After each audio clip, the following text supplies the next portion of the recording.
era o acesso até o lugar santíssimo, onde só o sumo sacerdote entrava. Então o autor dessa epístola, ele está construindo um argumento glorioso sobre a doutrina que nós temos estudado aqui aos domingos, sobre a salvação pela vida, a salvação do trono, a salvação onde o nosso Senhor, ele é o sumo sacerdote. Este é um grande assunto desse capítulo 5.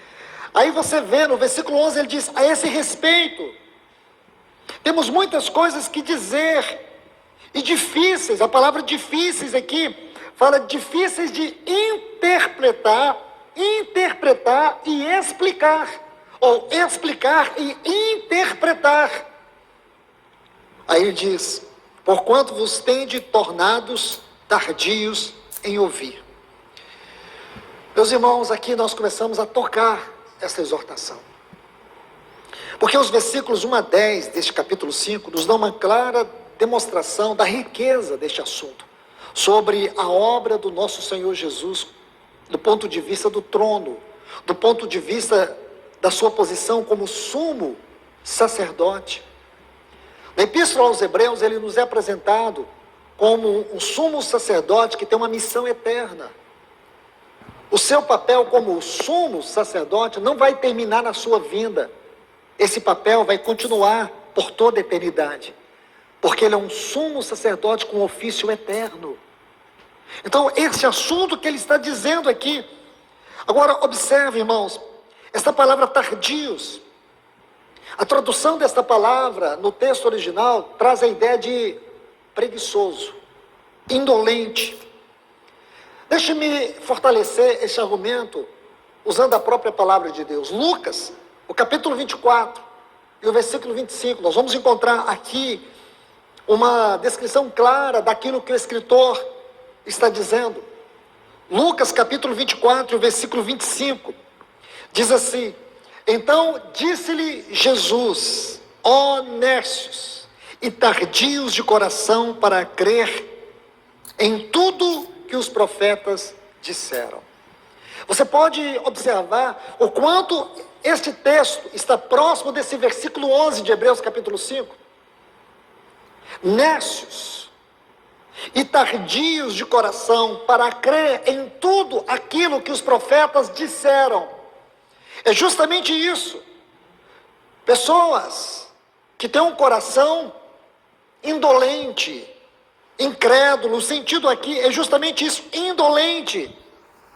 Um tipo de pessoa que apresenta uma insensibilidade espiritual. Então, meus irmãos, esse é o ponto. Veja que esse autor ou escritor desse epístola, ele está dizendo para aqueles irmãos: ainda há muitos degraus para nós percorrermos, para nós avançarmos. E sabe por que nós não podemos avançar? Por causa da indolência, por causa da insensibilidade, por causa da preguiça espiritual. Você pode imaginar, irmãos, nós estamos estudando sobre apostasia. E este é um sinal claro de um coração apostata. Um coração que não ama a palavra de Deus, que usa a palavra de Deus unicamente para satisfação religiosa. Hoje nós estamos vendo o quanto o povo de Deus, ele se perde em situações delicadas na sua própria geração, por causa da indolência, por causa da preguiça, por causa da insensibilidade. Quer que eu dê um exemplo para vocês, bem atual? Eu vou dar. Eu vou abrir um parêntese e vocês vão ter paciência comigo. Está tendo uma guerra entre Israel e o Hamas. A quantidade de pedidos de orações para Israel que eu tenho recebido. Eu fui compartilhar a palavra numa comunidade, a oração dos irmãos. O chamado dos irmãos é: vamos orar por Israel. A sensação que eu tenho é que, mais uma vez, a igreja está perdida. Ela se perdeu no tempo da pandemia, ela se perdeu no tempo das eleições, e ela quer continuar perdida. Nosso entendimento de Israel é genérico, é completamente fora daquilo que é a palavra de Deus. A minha pergunta é: os irmãos leram Romanos capítulo 9? Os irmãos leram? Parece que não leram. E está tendo um grande movimento. Você sabe quantas vezes a cidade de Jerusalém foi capturada e recapturada? 44 vezes. 12 vezes ela foi destruída. E será que até hoje, como está lá no Salmo 83, vamos orar por Jerusalém, para que haja paz em Jerusalém? A paz veio. A paz veio. A paz veio encarnada. E eles não quiseram. Eles o mataram. Eles preferiram Barrabás. Não é verdade? Eu não sou anti-Israel não, irmãos. A questão é que eu quero ensinar para vocês a verdade. Existe a eleição instrumental e existe a eleição salvífica. Israel é o instrumento de Deus, sim. É o povo de Deus, sim. Em que sentido? Pegue a história desde Abraão. Ali começa a história de Israel. Ali começa Abraão.